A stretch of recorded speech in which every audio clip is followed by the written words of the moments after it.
We're going to be looking at doing a tidy neck bind off. And what I've got here are stitch markers around the stitches that we're going to bind off for the neck. We've got 1, 2, 3, 4, 5, 6 stitches between the stitch markers.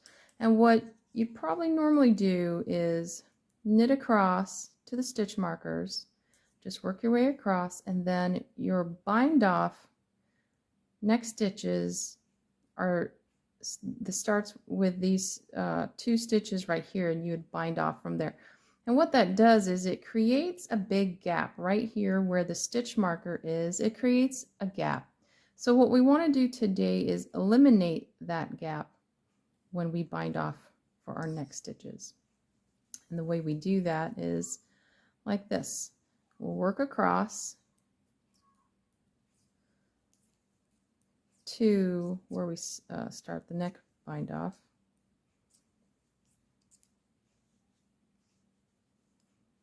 But instead of just working this last stitch before the stitch marker and then binding off our neck stitches, we're going to knit front and back into this last stitch before the stitch marker. So knit front and back, and what that does is it makes an extra stitch. And we're going to drop that stitch marker. Now here's where our neck stitches start, right? And what we're going to do, instead of beginning the bind off with these first 2 neck stitches, we're going to knit, and then that extra stitch that we made, we're just going to pass it over the first stitch of the neck bind off. And we're going to continue binding off as we normally would here.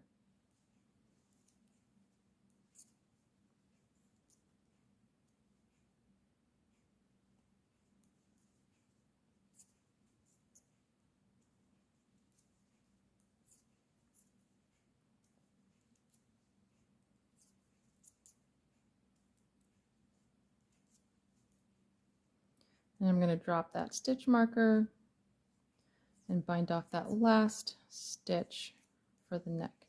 And you can see here, there's not the gap that you might normally see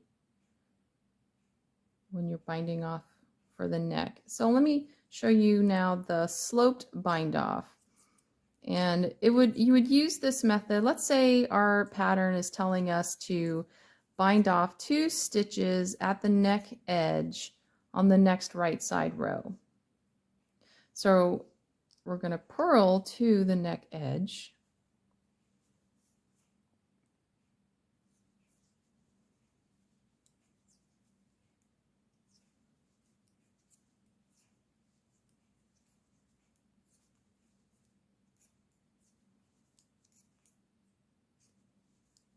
And instead of purling that last stitch by the neck edge, we're just going to slip it. Just like that. And we'll turn our work.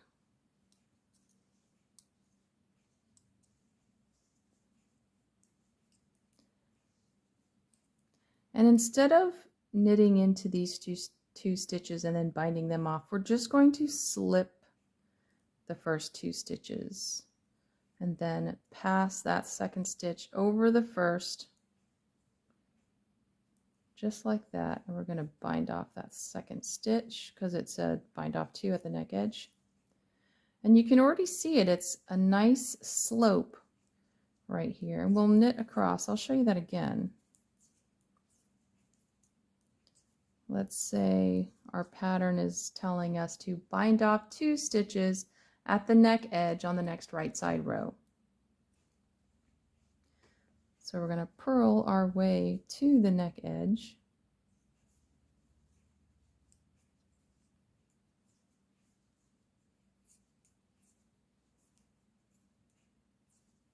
And instead of purling that last stitch by the neck edge, we're just going to slip it. Turn our work. We're going to slip the first 2 stitches. That counts as 1 bind off. We're going to bind off the second stitch at the neck edge and work our way across. See that nice sloping neckline right here instead of the stair step. Nice sloping neckline. So let's do the other side. It's the same thing for the other side. Your instructions would probably say something like join new yarn and bind off 2 stitches at the neck edge on the next wrong side row, right? So we're gonna work our way to the neck edge.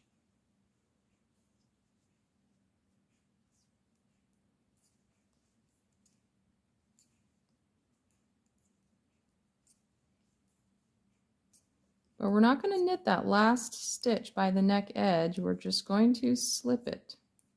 Just like we did on the other side, we're just going to slip it. We're going to turn our work. We're going to slip the 2 stitches by the neck edge. And we're going to pass that second stitch over the first. That would equal 1 bind off. And then we're going to do the second stitch. And then work our way across.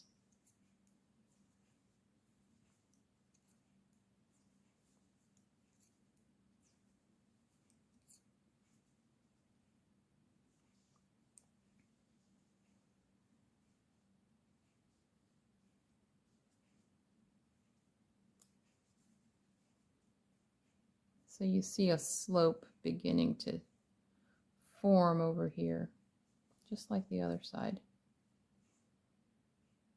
Let's see that again. We'll just do another row to match the other side.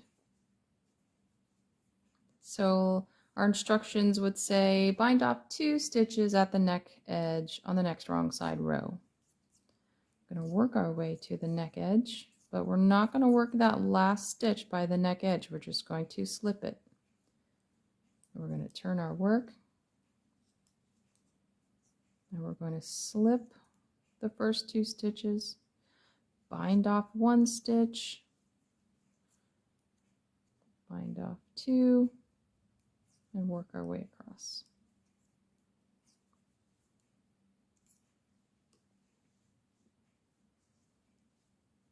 And there we have our tidy neck bind off.